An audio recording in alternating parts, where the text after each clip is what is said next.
अपनी जिंदगी से निकालिए इसको। और फालतू अंग्रेजी का रौब मत झाड़िए किसी पर। मुझे बहुत सारे लोग ऐसे मूर्ख मिलते हैं, वो अंग्रेजी में बात करते हैं, मराठी आती है फिर भी अंग्रेजी में बोलते हैं, हो Rajiv Dixit, she is my Mrs. मैं पूछता हूं really she is your Mrs? तब वो थोड़े परेशान होते हैं, वो पूछते हैं आप क्या बोल रहे हैं? मैं पूछ रहा हूं सच में वो तुम्हारी मिसेज है? तुमको मालूम है मिसेज का अर्थ क्या होता है? मिसेज शब्द का अर्थ क्या है? इंग्लैंड में और यूरोप में एक बड़ी खराब परंपरा है, वो आपको अच्छी नहीं लगेगी सुनने में, लेकिन मैं बताना चाहता हूं। परंपरा यह है कि कोई भी स्त्री और कोई भी पुरुष एक के साथ पूरे जीवन में नहीं रह सकता। अभी शादी की, 2 दिन बाद तलाक होगा, फिर शादी होगी, फिर तलाक होगा, फिर शादी होगी, फिर तलाक होगा। एक स्त्री एक पुरुष जिंदगी भर एक के साथ रह नहीं सकते, बार बार एक दूसरे को बदलते हैं। जैसे हम कपड़े बदलते हैं, शर्ट बदलते हैं, वो एक दूसरे पार्टनर को बदलते हैं। और एक्स्ट्रा मैरिटल अफेयर्स उनके यहाँ कॉमन है। कोई पति पत्नी है, अकेले एक दूसरे से संतुष्ट नहीं होंगे, उनके रिश्ते दूसरों के साथ भी होंगे। एक महिला कम से कम 10-15 पुरुषों के साथ सोएगी रात को, एक पुरुष 10-15 महिलाओं के साथ रात को सोएगा। ये हजारों साल पुरानी उनकी परंपरा है।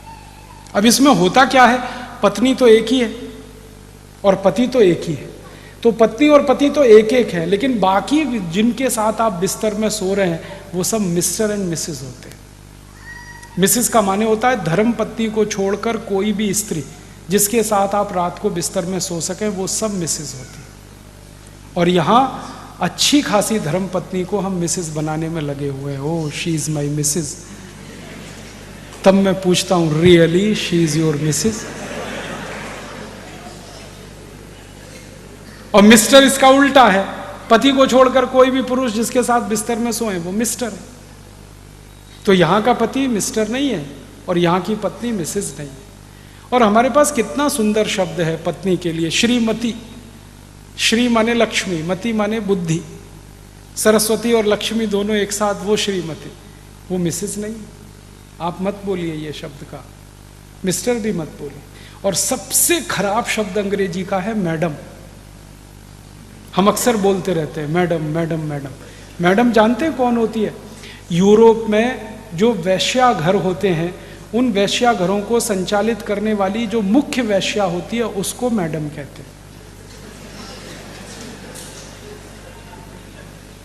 और यहां हम अपनी बहन को मैडम कह देते हैं, अपनी पत्नी को मैडम कह देते हैं, किसी को भी मैडम कह देते हैं। और यहां की स्त्रियां मैडम कहलवाती हैं, मैडम बोल। इतना दिमाग खराब है। मेरी आपको हाथ जोड़कर विनती है कि जिन अंग्रेजी शब्दों के अर्थ आप नहीं जानते, कृपया करके उनको मत इस्तेमाल करिए, नहीं तो बहुत मुश्किल आती है। क्यों फालतू में? हमारे पास या तो मराठी शब्द ना हो तो हम अंग्रेजी में बोल रहे हैं, या हिंदी में शब्द ना हो, या संस्कृत में ना हो। दुनिया के सबसे ज्यादा शब्द तो संस्कृत में। जो भाषा में धातु रूप और शब्द रूप दोनों अलग अलग होते हैं, उस भाषा में करोड़ों शब्द बन सकते हैं।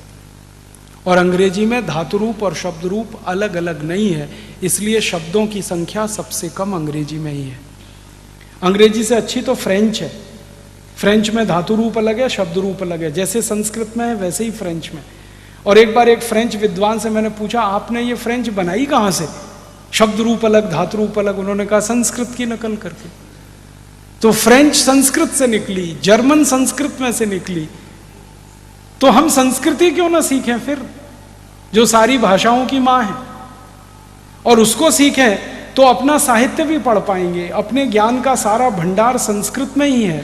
अगर उसको पढ़ना हो, ऋग्वेद पढ़ना हो, यथर्ववेद पढ़ना हो, सामवेद पढ़ना हो, यजुर्वेद पढ़ना हो, उपनिषद पढ़ने हो, सांख्य उपनिषद पढ़ना हो, छांदोग्य, कुछ भी पढ़ना है तो संस्कृत में ही संभव है। तो अपना ज्ञान जिस भाषा में प्रचंड है उस भाषा को सीखें, मातृभाषा को सीखें, राष्ट्रभाषा को सीखें, ये विदेशी भाषा का चक्कर खत्म करें।